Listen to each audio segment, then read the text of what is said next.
Break के बाद स्वागत है आपका। बस थोड़ा और इंतजार आपको करना है। 55 मिनट बाद हमारे स्क्रीन पर ये जो 00 का आंकड़ा है ये नंबर्स में तब्दील होना शुरू हो जाएगा। किसके खाते में कितनी सीटें जा रही हैं, किस राज्य में कौन सी पार्टी सरकार बना रही है, ये 55 मिनट बाद आपके सामने आना शुरू हो जाएगा। 55 मिनट बाद पहला आंकड़ा, सबसे विश्वसनीय एग्जिट पोल का आंकड़ा हम आपके सामने रखेंगे और आपको बताएंगे कि राजस्थान, छत्तीसगढ़, तेलंगाना, मध्य प्रदेश और मिजोरम में जो बड़े बड़े दावे तमाम राजनीतिक दलों की तरफ से किए गए हैं, आखिर किनके दावों में कितनी सच्चाई है और मतदाताओं पर कौन जादू कर पाया है, मतदाताओं के दिल पर कौन कब्जा कर पाया है। इस बीच राजस्थान की आइए बात कर लेते हैं, क्योंकि यहां का चुनाव बेहद दिलचस्प और जबरदस्त टक्कर वाला रहा है।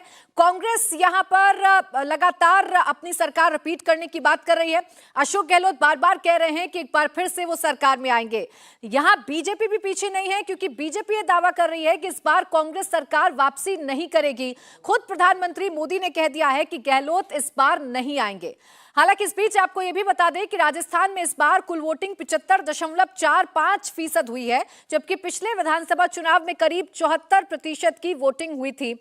यानी आप कह सकते हैं मामूली सा इजाफा हुआ है इस बार वोटिंग प्रतिशत में। दोनों ही कॉन्फिडेंट हैं। एक तरफ अशोक गहलोत कह रहे हैं कि एक बार फिर से वो सरकार बनाएंगे, तो वहीं बीजेपी ये कह रही है कि राज भी बदलेगा और जो रिवाज है वो कहीं ना कहीं कायम रहेगा कि हर 5 साल में सरकार बदलती है। समीर जी, आपका आंकलन क्या कहता है? अशोक गहलोत तो अभी से अपने बयानों में कहने लगे हैं कि अगर योगी और मोदी के बयानों में जनता आई तो कुछ गड़बड़ हो सकती है। देखिए, राजस्थान में रिवाज कायम रहने वाला है। अशोक गहलोत की सरकार 3 दिसंबर को जाने वाली है।